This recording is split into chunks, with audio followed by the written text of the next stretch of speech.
What's going on, everyone? I'm just a typical average American here today to react and continue learning about public transportation in Norway and Oslo. Part 2. If you haven't seen Part 1, feel free to check that out or stay right here where you are. That's fine. But man, public transportation in Norway is impressive. It is fantastic. That is what I learned in Part 1. In Part 1, we saw several different kinds of public transportation in Norway that really don't exist much at all in the United States. We learned about, besides walking, the train, which, man, don't get me started. I don't know why the United States does not have more trains. I have no idea. And the United States is much, much, much bigger than Norway as a country, and yet we don't really have any ways to travel across the country except by our car. Basically, everyone has to own a car or you're really out of luck. And we also learned about the tram or the trick, which is just this awesome thing. I have not seen these before. Maybe these exist in some American, big cities, like New York City, but really, for the most part, in the United States, we don't have trains much. We don't have trams. It's strange. I don't know why we don't invest in more of this stuff, and seeing all this in Norway really puts it into perspective for me of how much better we could be doing with our public transportation system. So this has been very fun and also eye-opening. And also, apparently, there's an app that I was learning about where Norway makes it, in Oslo, it's very easy to buy your tickets and to get around and take care of everything using your smartphone, which just shows me how much more integrated into the future and how much more technologically advanced Norway really is embracing that technology with the public transport, which makes so much sense. It's so cool. So I'm excited to learn even more today about some of the other public transportation that's in Norway and in Oslo. So let's take a look. Another option is the metro. In Oslo, we have a system consisting of 5 lines going from the far west to the far east.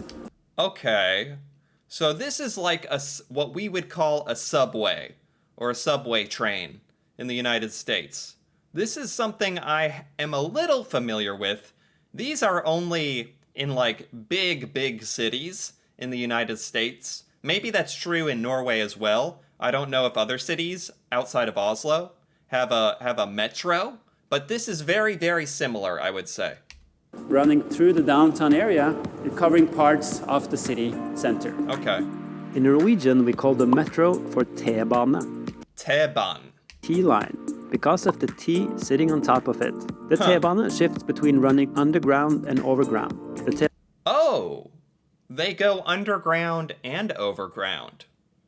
I have only heard of metros that go underground. I didn't know. Why couldn't we go above ground? Now that I think about it, this video is making me question everything, I gotta say. T-bane is very reliable and mostly runs on time. It covers a lot of the suburbs of Oslo and is therefore popular for commuting.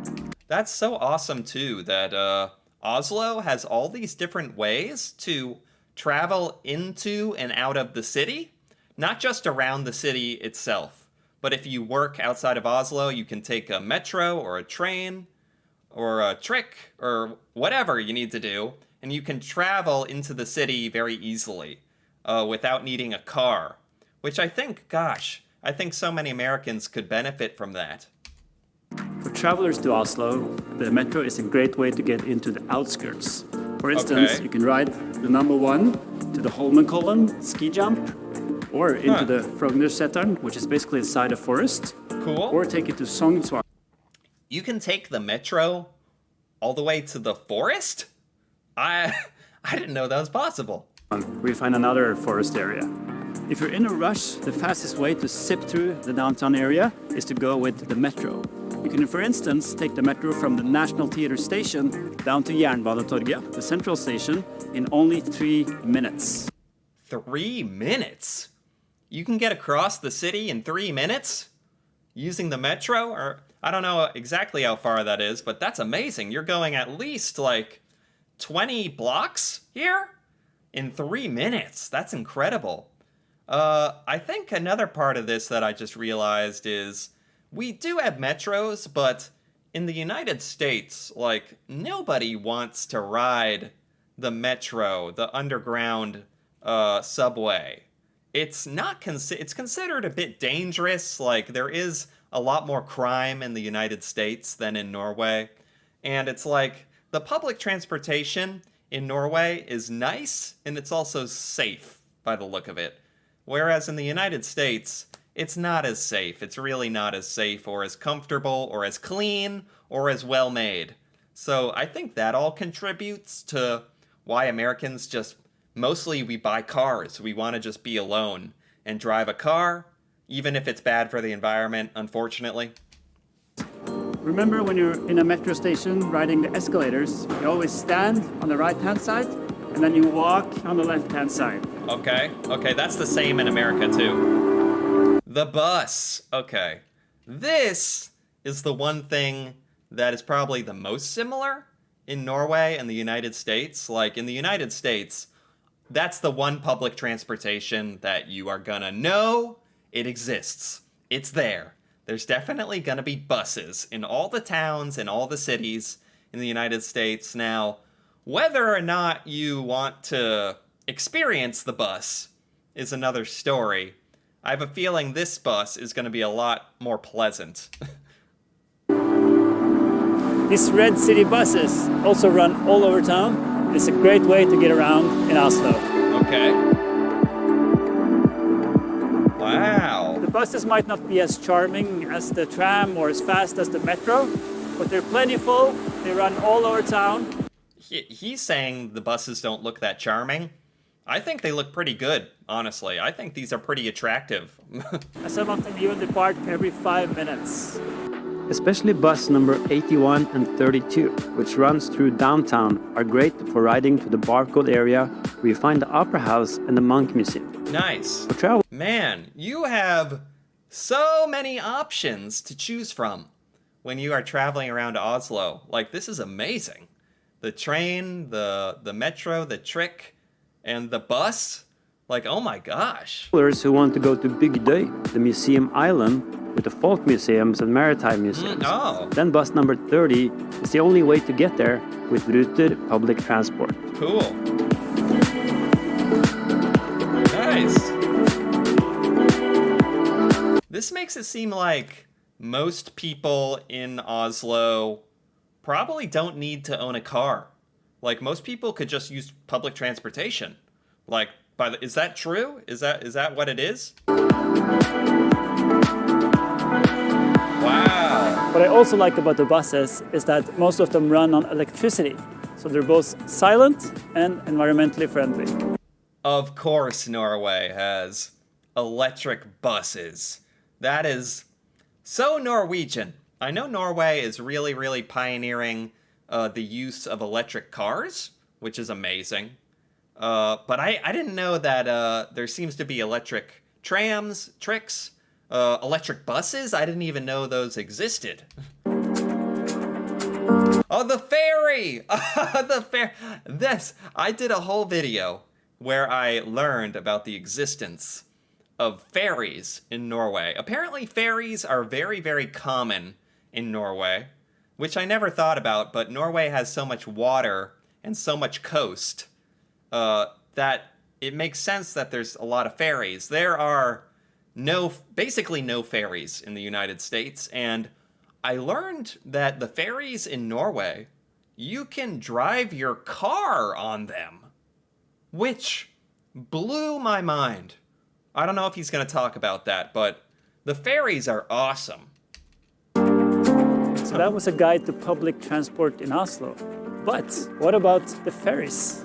Oslo is surrounded by islands, which are connected together with electric ferries departing from Aker Brygge. Electric ferries. Electric boats. That is amazing. Like, Norway has all this technology that I just didn't know about.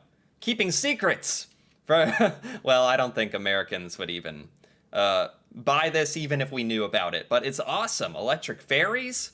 And yeah, it seems like Norway just has a lot more need for ferries. Like in America, there's not islands, there's not big bodies of water, so we don't really have a need for this, but they are awesome to learn about.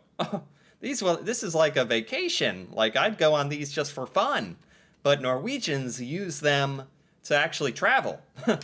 Just in front of the city hall.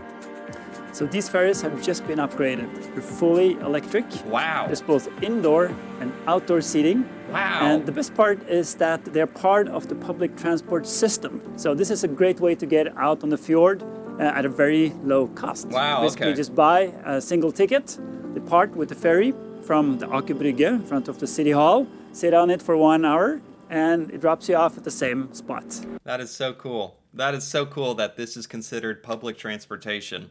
This would cost so much money in America because this is like considered a fun experience, like a luxury, like a vacation.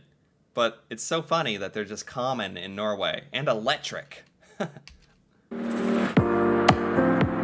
And such a beautiful ride you get to experience while doing it.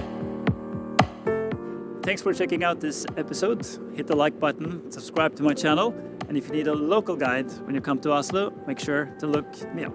Wow, there you have it. This was great. This was by Norway with Paul, and I gotta give this a like. I had never really learned about the public transportation available in Norway and in Oslo, and the biggest takeaway I have gotten is that it absolutely kicks America's butt. It is so much better. There is so much more, so much better designed as well. More options, and more futuristic, like better technology. Even with the phone app as well, including that. Just in every way. So I think it's so cool. I don't know why in the United States, we have neglected, integrating good public transportation into our society. I don't know why we don't spend our tax money on that or something. This is really one of the biggest questions I have about America. So it's really cool to learn about Norway, where this is put into place, it's being done, it's being shown and proven how good it can be and how successful and well done it can be. And it's just so cool to learn about, honestly, so fun. So I enjoyed this quite a bit. Anyway, if you enjoyed this as well, feel free to give this video a like or leave a comment. And if you're interested in more videos like this, me reacting to Norway and Norwegian culture, feel free to subscribe for more. Until then, thanks for watching, and see you next time.